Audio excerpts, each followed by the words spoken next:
In our last assignment, we took 5 boxes and a vanishing point, and we connected the relevant corners with our vanishing point. Then we finished our boxes. What I want you to notice is that our front side, they're boxes with all rectangles, but while we know that they are boxes with rectangles, we actually, when we're talking about perspective, these sides are like irregular polygons. Some of them look like trapezoids, irregular trapezoids, but the sides come in at angles. The back side, the back edges are still straight up and straight across.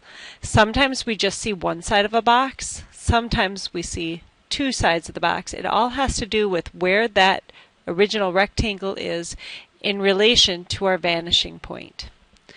Our next assignment that we're going to get to is we're going to try to do something like this, where we're going to take those boxes, we're going to have a horizon, and we are going to have openings on the side. Again, I want you to look at those sides. See how the top of this building, they're at different angles. It all has to do with where that vanishing point is. You can see, make an imaginary line there to see where those vanishing lines really are converging. So that's what we're going to try to do in our next assignment. To get started, we're going to have a new page in Paint.net, and we're first off going to name this first layer white, and we're going to leave that all alone. We're going to add a new layer. It's going to go higher than white. White's at the very bottom. And on this new layer, we're going to call that vanishing point and horizon. And say OK. So this is where we decide where's the horizon going to be? Where's the land going to be far, far away? So I'm going to choose a line tool, and I'm using just a 1-point line, and draw where I'd like the horizon to be. I can be up high on the screen. I wouldn't recommend doing it really low, so at least at the halfway point or higher. And make a nice straight line using the Shift key. Next thing we want to do is we want to have a vanishing point. So we are going to get the brush tool, get it to about size 6, and decide where you want all your lines to. Do you want it right smack dab in the middle, over on the side, over on the other side? Typically the vanishing point is wherever the viewer is, if they were way off in the distance. So if I was standing down here and way, way, way off in the distance there was somebody a similar size, where are their eyeballs going to be? In relation, it's going to be really close to the horizon. It might be a teeny bit above. But, I mean, it would be microscopic because it's so far away. So I'm going to make it right there on that horizon and just do a dot. Okay? Now, so that I always know where I'm at, I'm going to make this whole layer be kind of faded. So I'm going to double click on it.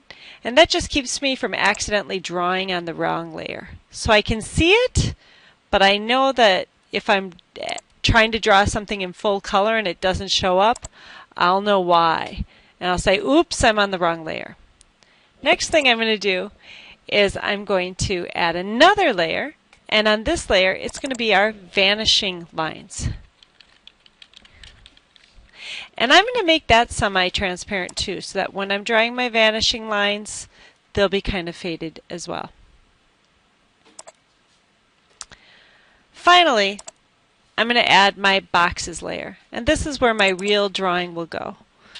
So this is where my buildings and my road and all of that will go. So let's get started. First thing on our boxes layer is we're going to make a road. We're going to decide where our buildings are going to go. So make sure that this part is blue when I'm drawing, and I'll see, because this one, oh dear. See what just happened? I guess it's my road, and since it's at the bottom, it's okay that it's that thick. But for my next lines, I'm going to want to have them be thinner.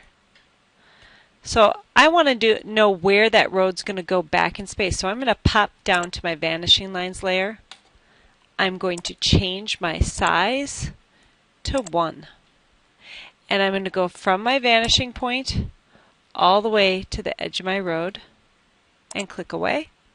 From my vanishing point all the way to the end of my road and click away. And even though I was black, because I was on the vanishing lines layer that I had made semi-transparent, it's kind of faded. And that's okay, I'm going to just leave it like that. Let's go up to our boxes layer and let's decide on making a couple buildings. So to make our buildings, we're going to use the rectangle tool. We'll still be at 1.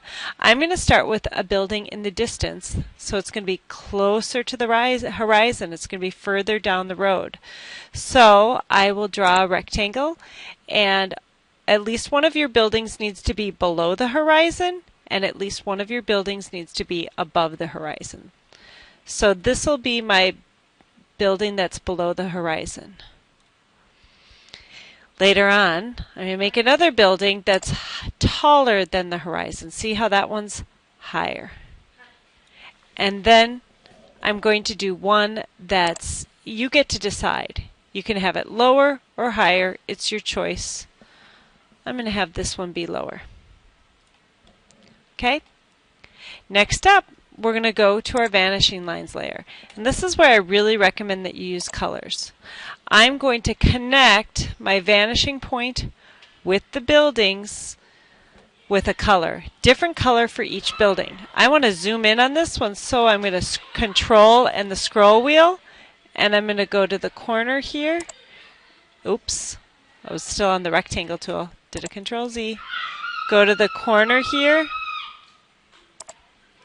and I'm going to go all the way to the vanishing point. Go to the corner here, go to the vanishing point. It's really important that you be accurate with these. So take your time positioning your plus so that it matches. Good. That building's done. I'm going to click away. I'm going to change colors and do my tall building. This building's so tall, it's above the horizon, I'm not going to see the top of this, so I don't have to do that corner.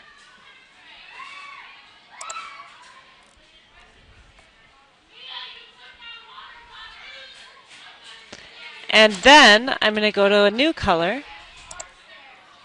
and do my other building.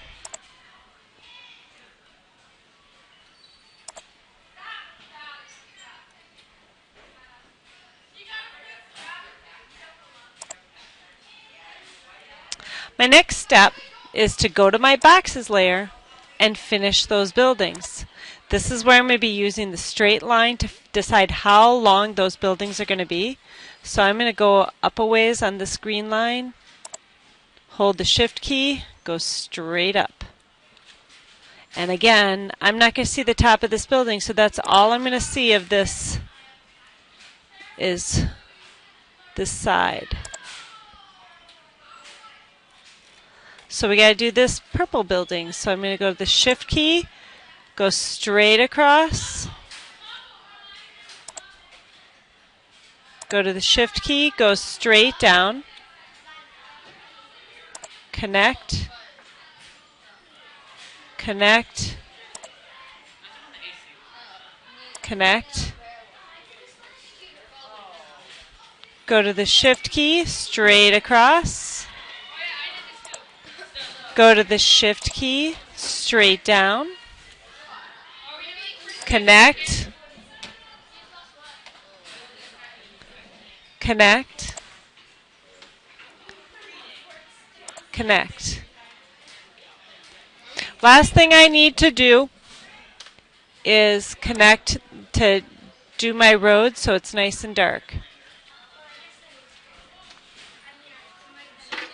And I can also do my horizon where I should see my horizon. I don't want that tall building to be a see-through building, so I'm going to have to connect things on the other side.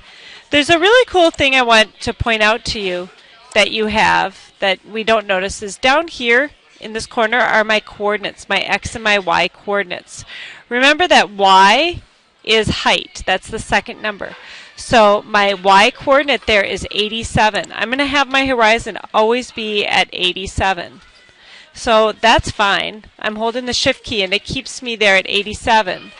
But when I want to connect on the other side of my building, I just need to look and see. See, I'm at 89 right now. Now I'm 91. I want to be at 87. So I'm going to move my mouse till I see that. That's tricky. I have to look and see where I am. I don't want to go into the building. There we go. Almost. There we go. Shift key and across. Get that much done today and you'll be in great shape.